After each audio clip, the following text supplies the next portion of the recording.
Hello, coolers, and welcome back to FCB for Life. Welcome to a brand new episode as Barcelona are back in La Liga action this weekend, and this time history will be made.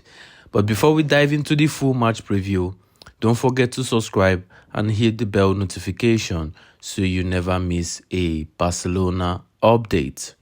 So moving on, this match was originally scheduled to be the grand opening of the new Spotify Camp Nou, but once again the date has been delayed. Instead, the game will be played at the Johan Cruyff Stadium, which has a capacity of just 6,000. That makes this the lowest capacity ground ever to host a La Liga game. Normally home to Athletic Barca's Team B and the women's team, the stadium will take center stage on Sunday. But while this settings is unusual, Hansi Flick's side will need to stay focused because nothing less than 3 points will do after the last week frustrating game with a 1-1 draw against Rayo Vallecano. Barcelona coming to this match sitting fourth in the table with 7 points from 3 games. The champions started well with wins over Mallorca and Levante, scoring 6 goals across 2 matches. But against Levante, we had to fight back from 2 goals down. And against Rayo, we were simply not at our best. And which we can see Hansi Flick got very, very angry against the press.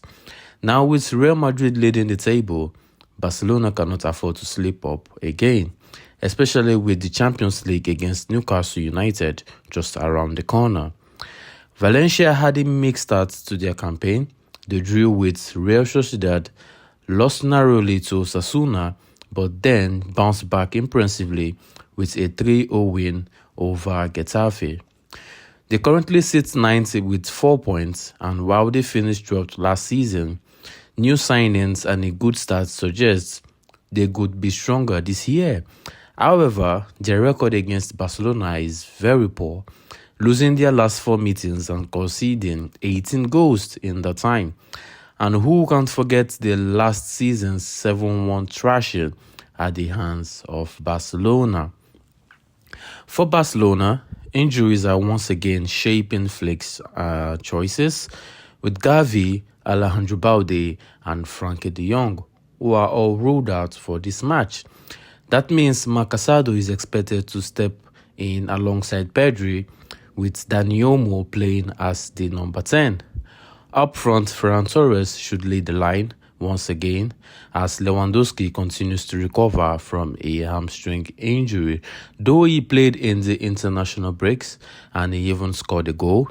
Flick may also rotate at the back with youngsters like Pau Kubasi and Gerard Martin, who are also eager pushing for a start.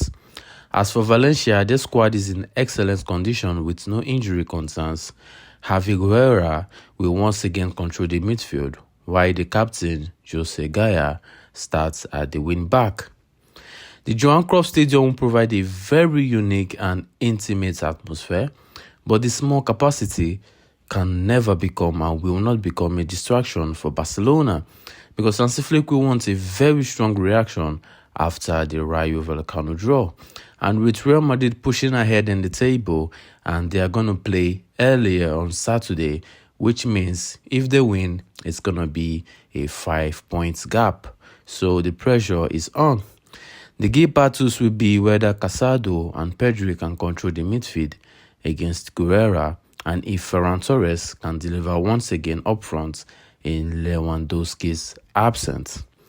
So my prediction for this game is going to be 3-1 to Barcelona, a professional performance with the quality of Pedri and also Dani Olmo making the difference. So coolers, tell me what are your predictions for Barcelona versus Valencia, where Hansi Flick men deliver a very strong performance at the Johan Cruyff Stadium? Let me know your thoughts in the comments below. Barcelona started the season strong with 2 wins, but stumbled against Rayo Vallecano in an ugly draw before the international break. Now Hansi Flick is going to look to bounce back with his boys and show the best football against the Valencia side they completely dominated last season. This is how I think Hansi Flick is going to line up against Valencia. In defense, Barcelona's backline has been shaky so far, conceding the most big chances of any La Liga team in the opening month. Well, Hansi Flick hasn't still found his ideal combination, especially with Inigo Martinez being sidelined. I mean, he's been missed so much.